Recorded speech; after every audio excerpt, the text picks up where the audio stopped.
ये परम ज्ञान अब तक न पढ़ा, ना लिखा गया है किताबों में।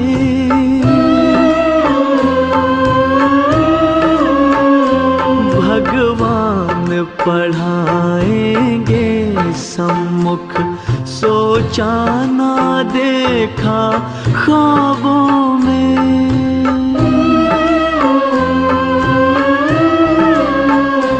प्रभु मिलन का ये प्यारा अनुभव, प्रभु मिलन का ये प्यारा अनुभव शब्दों में कहा नहीं जाता है। भगवान तुम्हारा ज्ञान सिमर कर।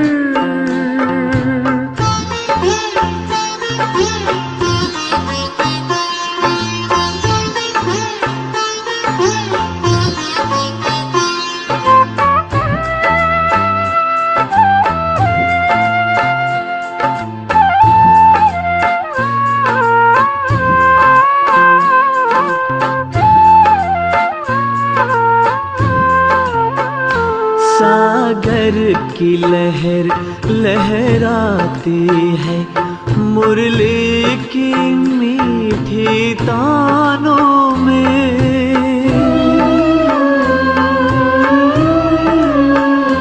ये इंद्रधनुष के रंगों से भरती है उमंगे प्राणों में।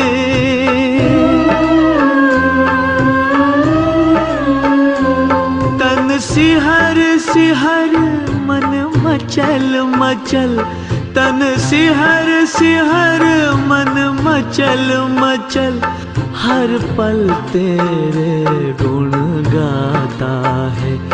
भगवान तुम्हारा ज्ञान सिमर कर।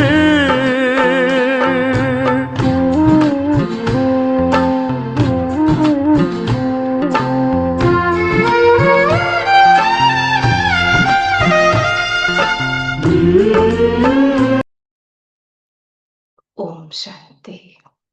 बाबा के सभी मीठे मीठे सिक्की लगे बच्चों का आज की अव्यक्त मुरली क्लास में वेलकम है। आज की बाबा की जो अव्यक्त मुरली ली है उसकी ओरिजिनल डेट है 26 जून 69 और मुरली का टाइटल है शिक्षा देने का स्वरूप, अपने स्वरूप से शिक्षा देना। शिक्षा देने का स्वरूप, अपने स्वरूप से शिक्षा देना। क्योंकि बाबा ने, हम बाबा के गॉडली स्टूडेंट भी हैं, लेकिन साथ साथ बाबा कहते हैं जो आप अपने जीवन में बाबा से ले रहे हो ज्ञान, गुण, शक्तियाँ, वो औरों को भी देना है, औरों को भी आप समान बनाना है। लेकिन सिर्फ ऐसे नहीं कि लेक्चर सुना के, बाबा कहते हैं कि उसका स्वरूप बनकर फिर आपको उनको देना है। तो सिर्फ बोलने का रूप ना हो, लेकिन आपके जीवन में वो धारणाएं हो। शिक्षा देने का स्वरूप, अपने स्वरूप से शिक्षा देना, ये होना चाहिए। तो मीठे बाप दादा का हम आवाहन करते हैं। बाबा हम सबके बीच में ज्ञान की लाइट और माइट लिए पहुंच चुके हैं और हम भी आत्मा मस्तक के बीच में विराजमान हो, अपने बुद्धि में इस ज्ञान कृत को डालने के लिए एकदम तैयार है। खास 1969 की मुरलियां जो हैं, बाबा बच्चों को जैसे सिखा रहे हैं कि बाप के अंडर तो बच्चे जैसे बेफिक्र थे, कुछ भी बात आई बाबा को कहा। बाबा कहते हैं रूप बदला है, रोल तो अभी भी स्थापना का है, लेकिन अब बच्चों के सिर के ऊपर जिम्मेवारी बढ़ गई है। क्योंकि साकार में दुनिया के आगे अब कौन है? बच्चे हैं, है ना। तो बच्चे अब बाप को प्रत्यक्ष करेंगे। तो मीठे बाबा कहते हैं बाप किसको देख रहे हैं? बच्चों को देख रहे हैं। आज मुरली में क्या सुना था? क्योंकि भले अव्यक्त बाप दादा आते और मुरली चलाते, लेकिन साकार मुरली तो रोज चलती ही। तो बाबा पूछ रहे हैं बच्चों से, आज मुरली में क्या सुना था? आप सभी किसको याद करते हो? जैसे हिंट दिया बाबा, पूरी मुरली से कौन सी पॉइंट पूछ रहे हैं। तो बच्चों ने कहा बाप, टीचर, सतगुरु को। तो बाप दादा भी सिर्फ बच्चों को नहीं देखते, क्योंकि पहला प्रश्न बाबा ने पूछा, बाबा किसको देखते हैं? क्या बच्चों को देख रहे हैं? तो फिर बाबा उसके बाद कह रहे, बच्चे कैसे याद करते हैं? 3 रूप से, बाप, टीचर, सतगुरु। तो बाप दादा भी सिर्फ बच्चों को नहीं, लेकिन तीनों संबंधों से, तीनों रूप से देखते हैं। बच्चे तो सभी हैं, लेकिन टीचर रूप में क्या देखते हैं? आज टीचर रूप से बाबा देख रहे हैं हमको, नंबरवार स्टूडेंट को देखते हैं। कौन बच्चा किस रूप से इस पढ़ाई को अपने जीवन में धारण करता है, सुनता है, समझता है। तो नंबर वाइज स्टूडेंट को देखते हैं। और गुरु रूप से किसको देखते हैं मालूम है? नंबर वार फॉलो करने वालों को। क्योंकि गुरु के कौन होते हैं? फॉलोअर्स होते हैं। तो बाबा कह रहे हैं नंबर वार जो बाप को फॉलो करते हैं उनको देख रहे हैं, जिन्होंने फॉलो किया है और जिन्हों को अभी करना है, दोनों को देखते हैं। मुख्य फॉलो कौन सा है? गुरु रूप से जो शिक्षा देते हैं उसमें मुख्य फॉलो किसको करना है? गुरु रूप से मुख्य फॉलो क्या है? सतगुरु क्या सिखाते हैं? याद की यात्रा, बच्चों ने कहा। फिर बाबा कहते, याद की यात्रा तो एक साधन है, उस अल्टीमेट चीज को प्राप्त करने का साधन है, लेकिन वे भी किस लिए कराते हैं याद की यात्रा? तो बच्चों ने कहा दूसरों की सदगति करने के लिए। तो बाबा कहते पहले अपने को क्या फॉलो करना पड़ेगा? याद की यात्रा भी किस लिए सिखाई जाती है? गुरु रूप से मुख्य फॉलो यही करना है, अशरीरी, निराकारी, न्यारा बनना। नोट करिए, अशरीरी जैसे बाबा ने करके दिखाया, ऐसे क्या फॉलो करना है? ब्रह्मा बाबा ने शिव बाबा को फॉलो किया, शिव बाबा है सतगुरु ना। तो सतगुरु हमें क्या सिखा रहे हैं जो हमें फॉलो करना है? अशरीरी होना, अपना निराकारी स्वरूप, न्यारा बनना। मैं इस देह से न्यारी आत्मा हूं, आत्मा न्यारी हूं, और इस 5 तत्वों की दुनिया में मेहमान हूं। ये मेरा घर नहीं है, मेरा घर वहां है। इन देहधारियों से मेरा संबंध नहीं, मेरा संबंध एक के साथ है। ये है न्यारा बनना। याद की यात्रा भी इसलिए करते हैं कि साकार में रहते निराकार और न्यारे अशरीरी हो रहे हैं। क्यों बाबा कहते हैं कि याद की मेहनत करो? तो उसमें भी उसका रिजल्ट क्या होना चाहिए कि यहाँ रहते हुए भी, क्योंकि जब तक पुरुषार्थ पूरा नहीं किया है या समय नहीं आया है, रहना तो यही है। हिसाब किताब भी पूरे करने हैं, संबंधों से तोड़ भी निभाना है, अपना जो बाबा का कर्तव्य है वो भी पूरा करना है, सब कुछ करना है, ठीक है ना, अपनी तैयारी करनी है। लेकिन बाबा कहते हैं स्थिति क्या होनी चाहिए? इस देह में रहते भी मैं न्यारी आत्मा हूं, मैं अशरीरीपन, 1 सेकंड में अशरीरी हो सके। तो इसलिए बाबा कहते कि याद की यात्रा भी इसलिए करते हैं, अपना एम हमको पता होना चाहिए कि साकार में रहते निराकार और न्यारे अशरीरी हो रहे हैं। अब ये हमें चेक करना है सारे दिन में कि हम अमृत वेला से लेके जो भी विधियां अपनाते हैं बाबा को याद करने की, उसका प्रैक्टिकल स्वरूप क्या होना चाहिए कि शरीर में रहते हमारी ये अवस्था, साकार में रहते निराकार और न्यारे अशरीरी हो रहे हैं। जब अशरीरी बनेंगे तब तो गुरु के साथ जा सकेंगे, क्योंकि गुरु का काम क्या होता है? अपने साथ ले जाना। मुख्य रूप से तो यही फॉलो कर रहे हो और करना है। टीचर रूप का पाठ अभी चल रहा है या पूरा हो चुका है? रिवाइज कोर्स टीचर करा रहे हैं या अपने आप कर रहे हैं? तो बच्चे कहते हैं उनकी मदद है, क्योंकि बाबा ने पहले ही क्लियर कर दिया कि जो पढ़ाई का पार्ट था, जो आपका कोर्स था, ब्राह्मण रूप में आपका कोर्स जो था, बाबा वो पूरा कर चुके साकार मूल्यों में, साकार ब्रह्मा के थ्रू, क्योंकि वही निमित्त आत्मा थी जिसके तन में आकर बाबा ने बच्चों को पढ़ाया। अभी क्या हो रहा है, ये रिवाइज कोर्स हो रहा है, वो भी रिवाइज हो रही है, साकार मूल्य भी रिवाइज हो रही है। और ब्रह्मा बाबा और शिव बाबा, बाप दादा मिलकर, जैसे हम बच्चों के साथ मिलन भी बनाते हैं, रुरियान भी करते हैं, हमें बहलाते भी हैं, और हमारी प्रोग्रेस को चेक करके आगे बढ़ाने की और युक्तियां बताते हैं। बाकी जो हमारा कोर्स था, जो सिलेबस था, वो पूरा हो चुका साकार मूल्य में। तो बाबा इसलिए कहते, पूछ रहे हैं रिवाइज कोर्स टीचर करा रहे हैं या अपने आप कर रहे हो? तो बच्चे कहते उनकी मदद है। बाबा कहते पढ़ाई पढ़ाते नहीं हैं, लेकिन मदद है। रिवाइज कोर्स के लिए स्कूल से छुट्टी ली जाती है। बड़ी गुह्य राज बता रहे बाबा। रिवाइज कोर्स के लिए स्कूल से छुट्टी ली जाती है, जिसको होमवर्क कहा जाता है, लेकिन टीचर का कनेक्शन रहता है फिर भी। साथ नहीं रहता, सिर्फ कनेक्शन रहता है। कनेक्शन तब तक है जब तक फाइनल पेपर हो। बच्चे कोई भी प्रॉब्लम हो, टीचर से पूछ सकते हैं, एक्स्ट्रा क्लास ले सकते हैं, कोई कंफ्यूजन हो, कहीं अटकते हैं, कोई पॉइंट नहीं समझ में आया, है ना, तो उसके लिए अप्रोच कर सकते हैं। बीच बीच में टीचर जो है वो टेस्ट भी देते हैं, रिवीजन टेस्ट देते हैं, मॉक टेस्ट देते हैं, चेकिंग भी कराते हैं। तो इससे बाबा कहते हैं कि टीचर का कनेक्शन रहता है, वो साथ नहीं रहता, सिर्फ कनेक्शन रहता है। कनेक्शन तब तक है जब तक फाइनल पेपर है। रिवाइज कोर्स के लिए टीचर हर वक्त साथ नहीं रहता, टास्क दे देता है ना, कि अब इतने से इतने चैप्टर ये याद करने हैं, ये इसके क्वेश्चंस हैं, ये सैम्पल पेपर्स हैं, अब करो इसको, तैयारी करो। तो अभी टीचर दूर से ही देख रेख कर रहे हैं।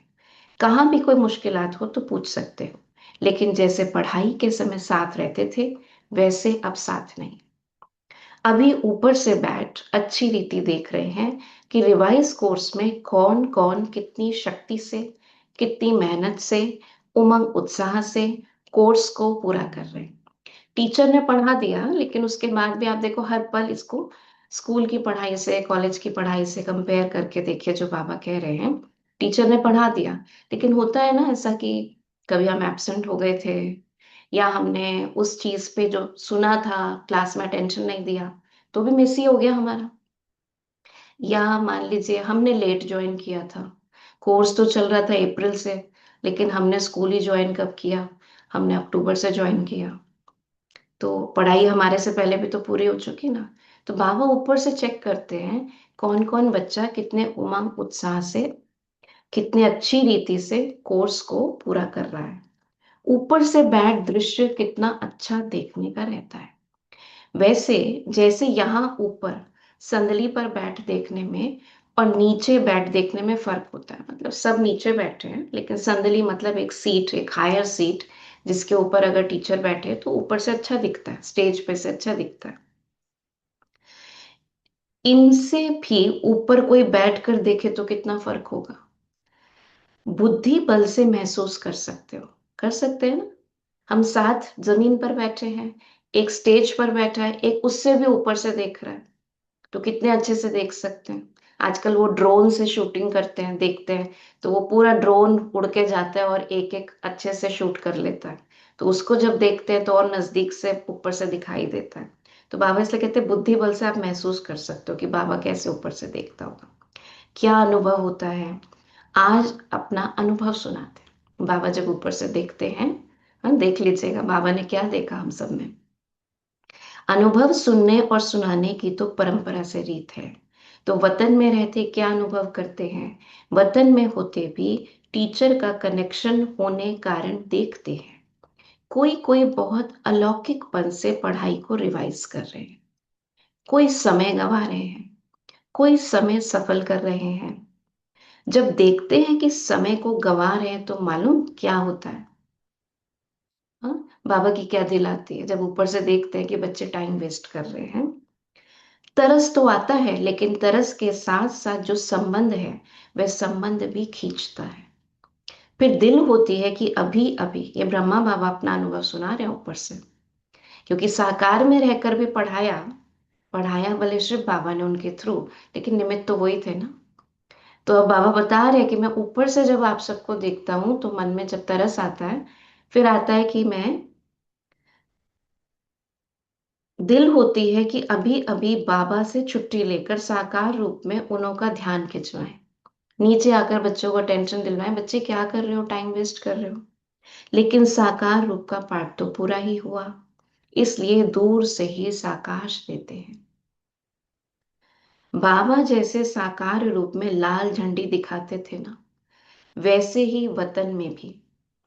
लेकिन देखने में आता है कि अव्यक्ति रस को, अव्यक्ति मदद को बहुत थोड़े ले पाते हैं। बाबा मदद कर रहा है, साकाश दे रहा है, शक्ति दे रहा है, इशारे दे रहा है, लेकिन साकार में तो जैसे पता लगता था, अटेंशन जाता था। अव्यक्ति में जो बाबा ऊपर से हमें मदद दे रहे हैं, वो वही अनुभव कर सकता है जो उस स्थिति में खुद स्थित हो, तो कैच कर पाएगा। जो भी रास्ता तय करते विघ्न आते हैं, उन विघ्नों को पार करने के लिए मुख्य कौन सी शक्ति चाहिए?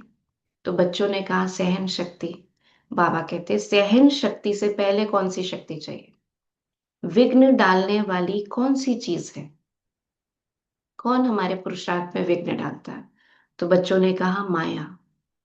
बाबा कहते सुनाया था कि विघ्नों का सामना करने के लिए पहले चाहिए परखने की शक्ति। पहले भी बाबा ने कहा था ना, माया भिन्न भिन्न रूप से आएगी, आपको उसको दूर से ही परखना है, क्योंकि माया का काम है आना, आपका काम है उसे दूर से पहचान कर उसे भगाना। तो सबसे पहले चाहिए परखने की शक्ति, और फिर चाहिए निर्णय करने की शक्ति, क्योंकि कई बार परख भी लेते हैं, लेकिन अगर शक्ति ना हो तो सही निर्णय नहीं कर पाते। होता है कभी आपके साथ कि पता लग रहा है मैं समय वेस्ट कर रही हूँ, पता लग रहा है ये यथार्थ नहीं है, लेकिन फिर भी हम सही निर्णय लेकर चेंज नहीं करते, करते रहते हैं वही। जब निर्णय करेंगे ये माया है, वह यथार्थ है, फायदा है, वह नुकसान है, अल्पकाल की प्राप्ति है या सदा काल की प्राप्ति है। ये कुछ पॉइंटर्स है, बाबा कहते चेक करो कि ये बाबा की कही बात है, यथार्थ पुरुषार्थ है, या ये माया मुझे थोड़ा बहला रही है, फायदा है ये करने में या नुकसान है।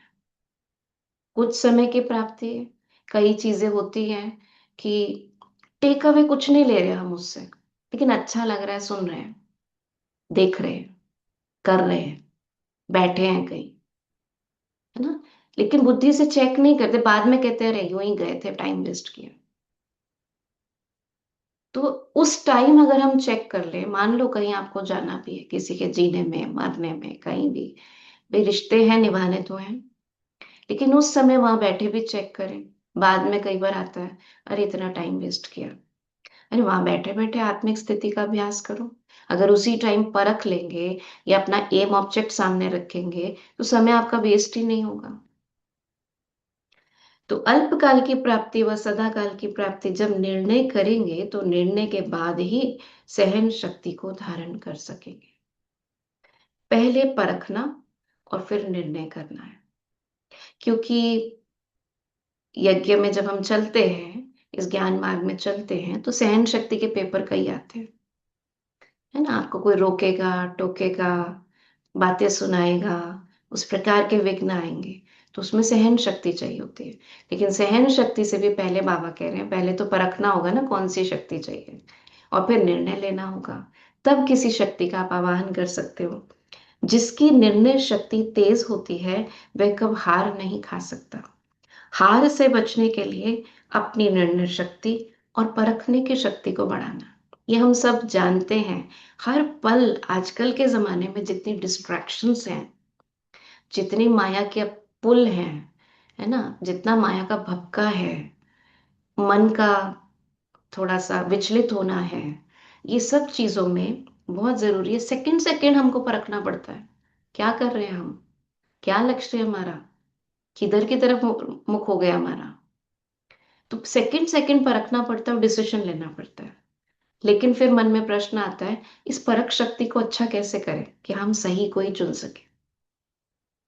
तो बाबा कहते, निर्णय शक्ति बढ़ाने के लिए पुरुषार्थ कौन सा करना है, कैसे आप राइट डिसीजन ले पाए। याद की यात्रा तो आप झट कह देते हो, क्योंकि हर बात का सॉल्यूशन क्या है, बाबा को याद करो। लेकिन याद की यात्रा को भी बल देने वाला कौन सा ज्ञान अर्थात समझ है, वह भी स्पष्ट बुद्धि में होना चाहिए। टोटल तो रखा है, लेकिन टोटल में कहाँ कहाँ फिर टोटा पड़ जाता है। टोटा पड़ना मतलब घाटा पड़ जाता है। स्कूल में कई बच्चे एक दो को देख टोटल तो निकाल देते हैं, लेकिन जब मास्टर पूछता टोटल कैसे किया है तो मूंझ जाते हैं। तो आप टोटल याद की यात्रा कह देते हो, सार रूप में कह देते हो कि भाई कोई भी बात हो, कैसे परख शक्ति बढ़ाए, कैसे निर्णय शक्ति बढ़ाए, तो याद की यात्रा करो, बाबा को याद करो। लेकिन बाबा कहते वह टोटल किस तरीके से होगा वे भी जानना है। तो निर्णय शक्ति को बढ़ाने लिए मुख्य किस बात की आवश्यकता है। तो बच्चों ने फिर कहा, क्योंकि बच्चे सुन के हर चीज मन में आंसर तो आता है ना बाबा के ज्ञान के आधार से। तो बच्चों ने कहा विचार सागर मंथन। तो बाबा कहते विचार सागर मंथन करते करते सागर में ही डूब जाएं, तो अब उसी में खो जाएं। कई बैठते हैं विचार सागर मंथन करने, लेकिन कोई कोई लहर ऐसी आती है जो साथ ले जाती है। जैसे कोई भी स्थूल शारीरिक ताकत कम होती है तो ताकत की खुराक दी जाती है, वैसे ही निर्णय शक्ति को बढ़ाने के लिए मुख्य खुराक यही है जो पहले भी सुनाया, अशरीरी, निराकारी और कर्म में न्यारे। बाबा ने परख शक्ति के लिए, निर्णय शक्ति के लिए खास बताया है कि धोखा हम कब खाते हैं, जब हम जो सामने दिखाई दे रहा है स्थूल में सिर्फ हमारा फोकस उसके ऊपर होता है। उस स्थूल में जो दिख रहा है वो तो दुनिया के लोग भी देख रहे हैं, लेकिन आज की दुनिया में, मायावी दुनिया में, ऊपर से दिखता कुछ है, अंदर से होता कुछ है ना। आप देखो, आप वीडियोस भी क्लिक करते हो, रील्स भी क्लिक करते हो, कैप्शन तो ऐसे होते हैं कि बस आपको राज पता लग जाएगा अब इस बात का। खोल के देखो तो अंदर कुछ नहीं होता, टाइम वेस्ट हुआ। आपने गंवाया, उसने कमाया, राइट, क्योंकि उसकी व्यूअरशिप बढ़ी, उसकी एडवर्टीजमेंट बढ़ी, उसने तो कमाया, लेकिन हमने क्या किया, अपना समय भी गंवाया, श्वास, संकल्प, अटेंशन, शक्ति, सब कुछ गंवाया। तो कई बार चीजें जो होती है, व्यक्ति भी आते हैं, हम कहते हैं नहीं ये बहुत अच्छा है, अच्छा है, ट्रस्ट रखना चाहिए, लेकिन सिर्फ चेहरे को देखकर नहीं परखना है। कोई सिचुएशन आई तो उसको सिचुएशन की गहराई में जाना, तो बाबा उसके लिए कहते हैं जितना आपकी आत्मिक स्थिति होगी उतना आप वाइब्रेशंस को कैच कर पाएंगे, क्योंकि ऊपर से चेहरा मासूम है, आपकी हेल्प करने वाला है। अब आजकल कितने फ्रॉड्स हो गए हैं, आप देखो। कल ही एक फ्रॉड के बारे में मैं पढ़ रही थी कि उसके अंदर बता रहे थे कि आप, आजकल ये फ्रॉड कौन सी उम्र के लोग कर रहे हैं, एल्डरली लोग कर रहे हैं, जिन पर आप देखो वैसे ही विश्वास कर लोगे। कोई बुजुर्ग आपको अप्रोच करता है और कहता है कि मेरे को ना थोड़ा सा ये समझ में नहीं आ रहा फोन में, मुझे अपने अकाउंट को एक्सेस करना, जरा एक बार आप मेरे मदद करेंगे। अब हम तो सोचेंगे चलो मदद कर देते हैं। जैसे ही आपने फोन हाथ में लिया, आपने अपनी फिंगर से कुछ टच किया उनके फोन में, अब वहां ऑलरेडी वीडियो ऑन होता है, आपकी फोटो कैप्चर हो रही है, आपकी जो फिंगरप्रिंट लगी उससे बायोमेट्रिक आपका चला गया। हाँ, और आपने जैसी उनसे बातचीत करी, हाँ अंकल देखिए ऐसे होगा ऐसे होगा, आपकी आवाज भी चली गई। तो आपके 3 बायोमेट्रिक चले गए, चेहरा, आपकी आवाज, आपका फिंगरप्रिंट। और उससे अब आपका क्लोन बनाना और आपके बैंक को खाली करना, आपके अकाउंट को खाली करना इजी हो गया। तो किसी का फोन हाथ में लेना, है ना, ये भी देखो, अब देखने में तो ऐसे लग रहे हैं उनको हमारी मदद चाहिए। बाकी ऐसा नहीं कि हम किसी पे विश्वास ना करें, लेकिन समझदारी से। तो उसके लिए बाबा कहते हैं कि आज की दुनिया में आपको धोखे देने वाले बहुत मिलेंगे, कोई डर के नहीं रहना। लेकिन बाबा कहते हैं जब आपकी अशरीरीपन की अवस्था अच्छी होगी, न्यारेपन की, कर्म करते, कर्म करा रही हूं मैं, आत्मा इस शरीर के द्वारा कर्म करा रही हूं, जितना न्यारापन होगा उतना आपकी जजमेंट पावर, आपकी परखने की शक्ति, हर कर्म के प्रति भी, सिचुएशन के प्रति भी, व्यक्तियों के प्रति भी, क्योंकि आप खुद आत्मिक स्थिति में होंगे तो आप वाइब्रेशंस को कैच कर पाओगे, आपकी इंट्यूटिव पावर बढ़ जाएगी, क्योंकि और कोई तरीका तो है नहीं ना। और ये एक दिन में नहीं आती। हम सोचे मैंने आज आत्मिक स्थिति का अभ्यास किया, मेरी आज सारे डिसीजंस राइट होने चाहिए। रॉन्ग डिसीजंस करके भी हम समझते हैं, सीखते हैं।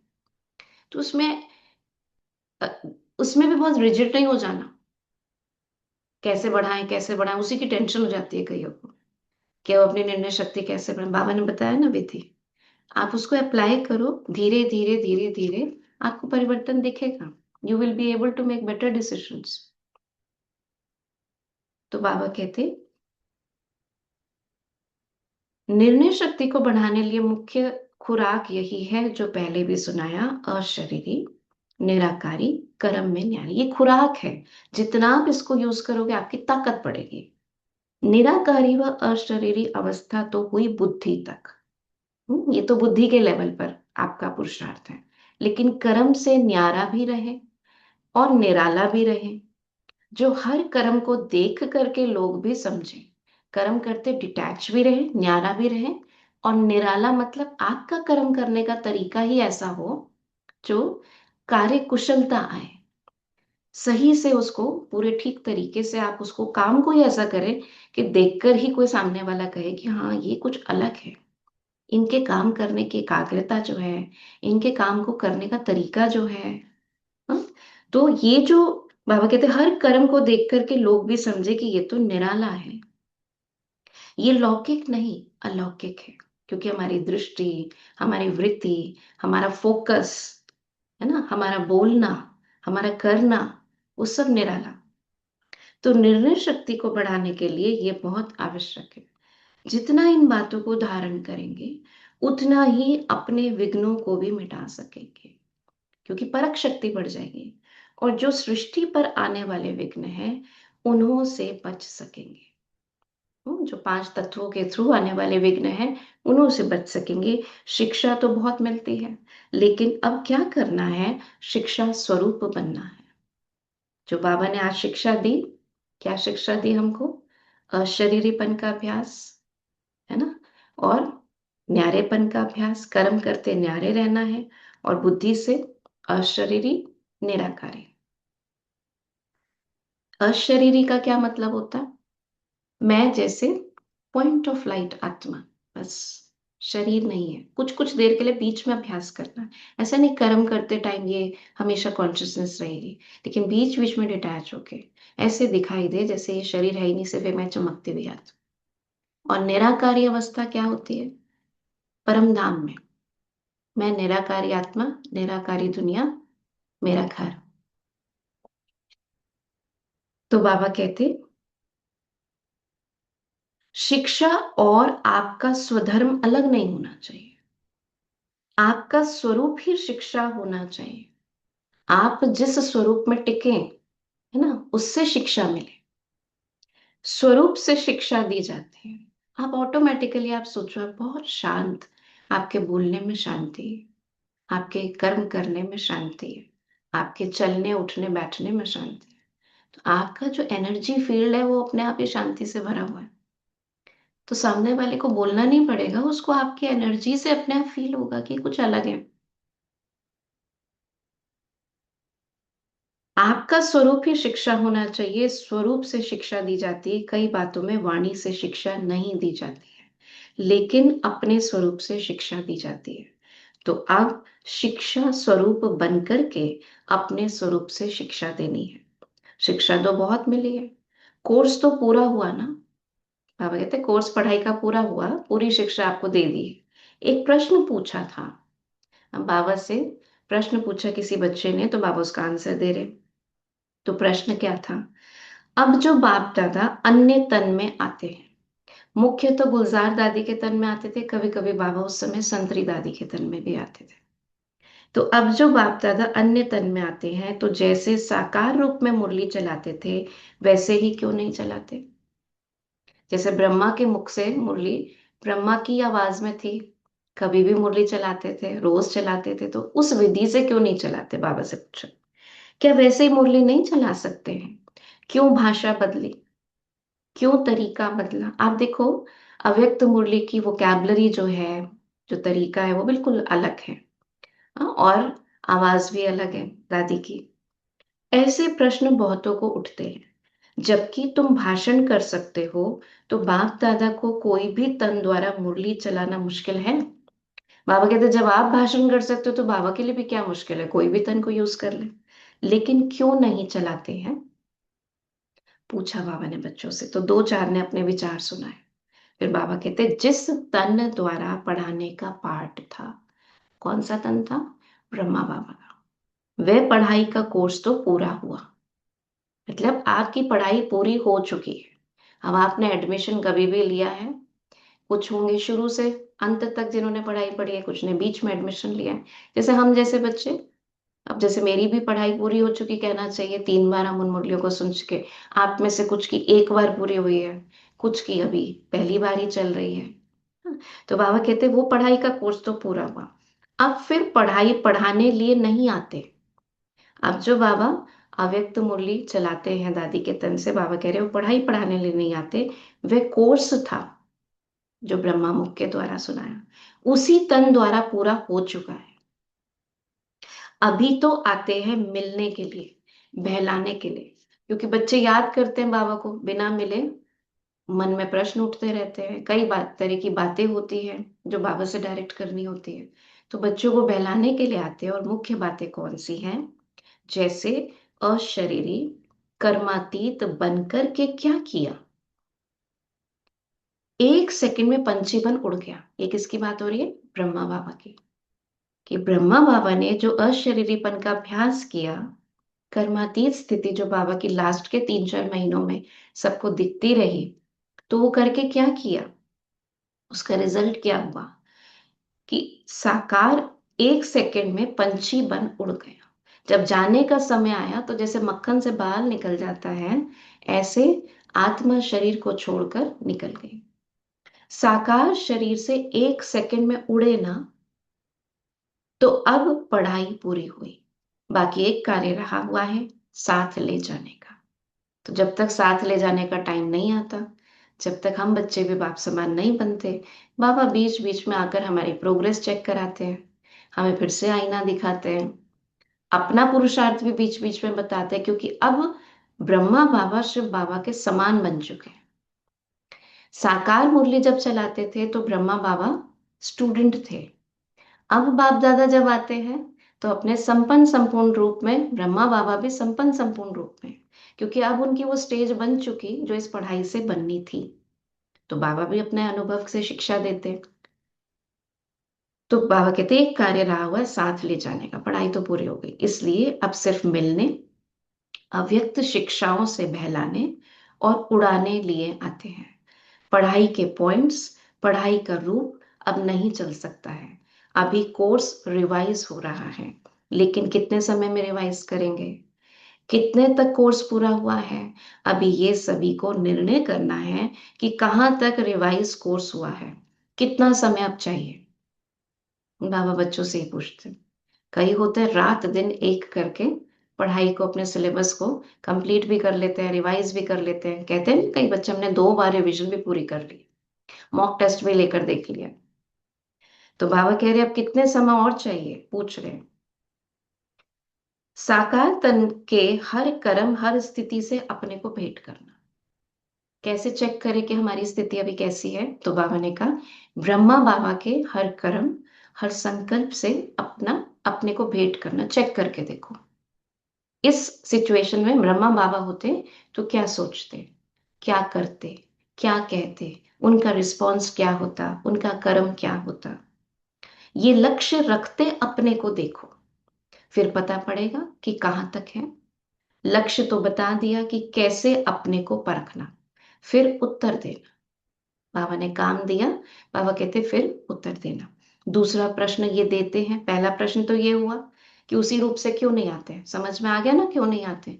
क्योंकि उसके द्वारा जो पाठ चलना था, जो पढ़ाई चलनी थी, वो पूरी हुई, पढ़ाई ही पूरी हो गई ना, तो अब जरूरत ही नहीं उस तरीके से आने की। अब बीच बीच में शुरू में भी बाबा ने क्या कहा कि जैसे टीचर के साथ कनेक्शन रहता है जब रिवीजन कोर्स चलता है, लेकिन रोज टीचर नहीं आता, तो बाबा कहते दूसरा प्रश्न ये देते हैं, होमवर्क तो तुम्हारा चल ही रहा है, उसमें विशेष ध्यान खिंचवाते हैं। ये जो पाठ भावी प्रमाण हुआ है, अकॉर्डिंग टू ड्रामा जो पाठ हुआ, ब्रह्मा बाबा का जाना, अब दादी के तन से आगे सुनाना, उस साकार रूप को अव्यक्त क्यों बनाया, क्या जरूरत थी? बच्चे प्रश्न पूछते हैं कि बाबा को अव्यक्त बनाने की क्या जरूरत थी, यहीं रहने देते। अव्यक्त मतलब इस व्यक्त वतन से पार ले जाने की क्या जरूरत थी? इसमें भी कुछ गुह्य रहस्य है, इसकी गहराई में जाना। भले बाबा पहले भी आंसर कर चुके हैं, लेकिन फिर बच्चे पूछते हैं। सागर की लहरों में नहाने नहीं लग जाना, लेकिन सागर के तले में जाना। फिर जो रतन मिले वे ले आना, ये सोचना इनका गुह्य रहस्य ड्रामा में क्या नूंदा हुआ है। ऊपर कोई गुह्य रहस्य है, बिना रहस्य के तो कोई भी चलन हो नहीं सकती। अच्छा, अभी टाइम हो गया, जाने का टाइम हो गया, तो बाबा बच्चों से विदाई लेके चले जाते हैं। ठीक है? तो बाबा ने ये मनन चिंतन सागर के तले में जाने के लिए खुद से कहा, और आंसर तो हम सबको पता है, क्योंकि बाबा हमको कई बार बता चुके हैं कि ब्रह्मा बाबा ही अगर व्यक्त में रहते, है ना, तो हमें अव्यक्त वतन में जाने का जो बाबा अभ्यास कराते हैं, हमें वो अव्यक्त स्थिति बनाने के लिए जो हमें प्रैक्टिस कराते हैं, वो हम कैसे करते हैं। दूसरा, बाबा ने तो अपना ताज तख्त सब कुछ प्राप्त कर लिया, पोजीशन जो उनको प्राप्त करनी थी कर ली, हम बच्चे कैसे प्राप्त करेंगे? जिम्मेवारी का ताज हमको भी तो लेना है ना? तो इसलिए बाबा कहते हैं कि उत्तर तो मिले हुए हैं, पढ़ाई का कोर्स पूरा हुआ है, अब आप कितनी जल्दी इस कोर्स को पूरा करेंगे, ये हम सबके ऊपर, अपने अपने ऊपर है। ठीक है? तो मुख्य आज बाबा ने क्या शिक्षा दी? क्या शिक्षा दी? कि हमको अशरीरीपन, इसका अभ्यास बहुत करना है। शिव बाबा समान, बाबा अशरीरी है ना, जब यूज करता है तन को, उसमें आता है, फिर चला जाता है। और अब तो और आसान है, ब्रह्मा बाबा के तन में कब आता था कब जाता था पता नहीं चलता था। ये पाठ क्यों चला, उसका एक कारण ये भी है कि बाबा कैसे मेहमान बन के आता है, हाँ, पहले से निश्चित करता है, अब आएगा, बच्चों से मिलन मनाएगा, जो कर्म करना है करेगा, उसके बाद चला जाएगा। तो ये भी जैसे एक प्रैक्टिकल में हम देखते हैं कि मुझे इस शरीर का आधार लेने के लिए आना है, ये कर्म करना है, फिर जाना है। तो वो अशरीरीपन, न्यारापन, कर्म करते हुए न्यारापन, इसको बार बार अभ्यास करना है। तो उससे क्या होगा? कार्य कुशलता आएगी, अलौकिकपन आएगा, और हमारी परखने की और निर्णय करने की शक्ति अच्छी होती चली जाएगी। टाइम लगता है, पेशेंट भी रहना है अपने साथ, लेकिन कंटिन्यूअस कंसिस्टेंसी भी रखनी है। ओके? किसी का कोई प्रश्न? क्लियर है सबको? मुरली क्लियर है? चले बाबा को याद करने चलते हैं मीठे बाबा के पास। कैसे चलेंगे? विजुलाइज करें, मैं सेकंड में इस देह में बैठी हूं, मैं आत्मा। अब जैसे एक मोमबत्ती होती है, मोमबत्ती पिघलती है धीरे धीरे, तो वो जो मोम होता है वो खत्म हो जाता है, सिर्फ ज्योत रह जाती है। तो ये शरीर एक मोमबत्ती है, और मैं आत्मा उसकी ज्योत हूं। तब देखे जैसे ही मोम पिघल गया, समाप्त, कितनी देर लगेगी? सेकंड। मैं आत्मा ज्योति यहां से उड़ी, कहाँ गई? निराकारी दुनिया में। जी रोहन भाई। ओम शांति दी। ओम शांति दी। ओम शांति। हाँ जी बोलिए। हाँ, आज मैंने बताया, मैं जब योग कर रहा था तब मुझे ये चीज आया कि निराकार रूप में हमेशा अपने आप को आत्मा रूप में समझो। जैसे कल मैं दादी की भी मुरली सुन रहा था, तो हर 5 मिनट में दादी ने बताया कि आप ड्रिल करो, मेडिटेशन ड्रिल करो हर 5 मिनट में। तो दीदी, जब हम ये करते हैं उसके बाद हमें कुछ अपना किया हुआ नेगेटिव याद आता है, हम्म। तो क्या वो क्या क्या काइंड ऑफ साइंस है कि वो खत्म हो रहे हैं, कि वो हमारा ऐसा विकर्म किया हुआ है, वो बाबा हमको रिमाइंड करवा रहे हैं? हाँ, अगर पीछे का कुछ पास्ट का हमें किया हुआ विकर्म याद आता है तो उसकी सबसे अच्छी विधि बाबा बताते हैं, क्योंकि वो तो पास्ट हो गया, उसका तो आप कुछ नहीं कर सकते। हाँ, अगर किसी के साथ कुछ किया है तो मन से माफी मांग सकते हैं। और बाबा ने विधि बताई है कि बाबा को लेटर लिखो। आप तो अब सेंटर पे जाते हैं, लेटर लिखिए बाबा को कि बाबा मेरे से पास्ट में अज्ञानतावश ये भूल हुई है ना, आज मुझे योग में उसका साक्षात्कार भी हुआ, दिखा भी मुझे, और मैं अब इस बोझ को आपको देना चाहता हूँ इस प्रॉमिस के साथ कि आगे से मुझसे ऐसा विकर्म नहीं होगा, क्योंकि अब आप मेरे साथ हो, है ना। तो पूरा कन्फेस करके बाबा को लिखकर उस लेटर को लेटर बॉक्स में डाल आइए जो सेंटर में। और कोई आप में से अगर कोई अभी सेंटर नहीं जाता है तो कोई बात नहीं, लेटर को लिखे, मन से बाबा को समर्पित करे। और समर्पित करने का मतलब होता है दे दिया और फिर उसको फाड़ के फेंक दे। ठीक है। आप जब संकल्प करते, जब आप लिख रहे होते हैं तो बाबा के पास आपका संकल्प पहुंच रहा होता है। अब इसमें कई बार प्रश्न आता है कि क्या हम मुख से बोलकर नहीं कर सकते, हम मन में बोलकर नहीं कर सकते?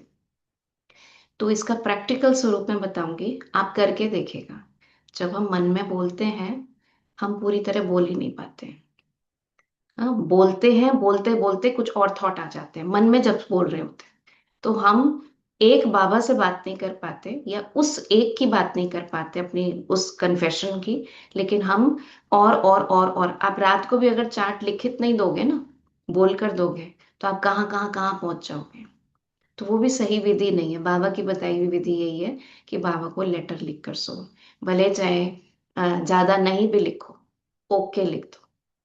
कुछ ओके नहीं हुआ तो हाँ बाबा लिखो 50% नो ओके, ऐसा कुछ भी साइन लैंग्वेज में लिख दो, शॉर्ट फॉर्म में लिख दो, लेकिन बाबा को अपनी दिनचर्या को रिवाइज करके इतना जरूर लिखो। और डिटेल में लिखो तो अच्छी बात है। तो इस तरह से आपके मन में जो भी आया वो बाबा को दे दीजिए। ठीक है। बाबा ने कहा है मुझे दे दोगे तो मैं आधा माफ तो कर दूंगा, और बाकी जो आएगा भी उसका रिजल्ट, तो वो भी बाबा की शक्ति से महसूस नहीं होगा आपको। ठीक है। किया जो है वो तो उसका तो हमें फल तो मिलेगा थोड़ा बहुत, लेकिन उसकी वो कम हो जाएगी, परसेंटेज कम हो जाएगी। ठीक है। चलिए चलते हैं बाबा के पास। कैसे जाएंगे? मैं आत्मा अशरीरी, एकदम से ये शरीर जैसे खत्म, गायब, मैं आत्मा ही रह गई, बिंदु। और जब बिंदु आत्मा रहती है तो बिंदु आत्मा कहाँ स्थित रह सकती है? उस निराकारी दुनिया में। तो अब ऑटोमेटिकली जैसे यहाँ से खिंची हुई ऊपर चली जाती है, ऐसे अपने आप को अनुभव करेंगे बाबा की याद में बैठते।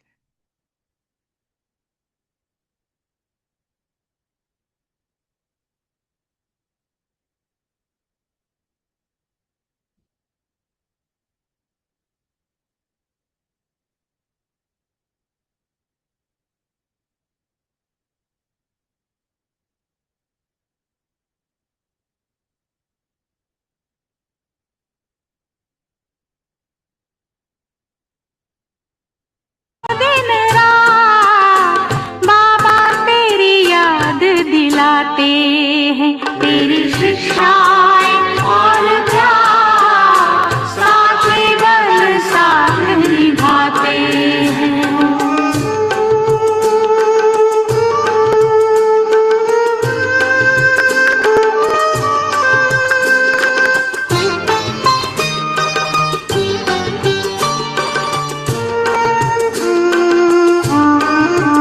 बैठो कमरे में जाके, मिलता तो वतन से आके,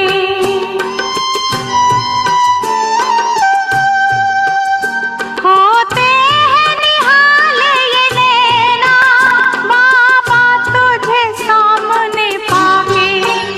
तेरे मीठे मीठे बैन, तेरे मीठे मीठे बैन कानों में आज भी आते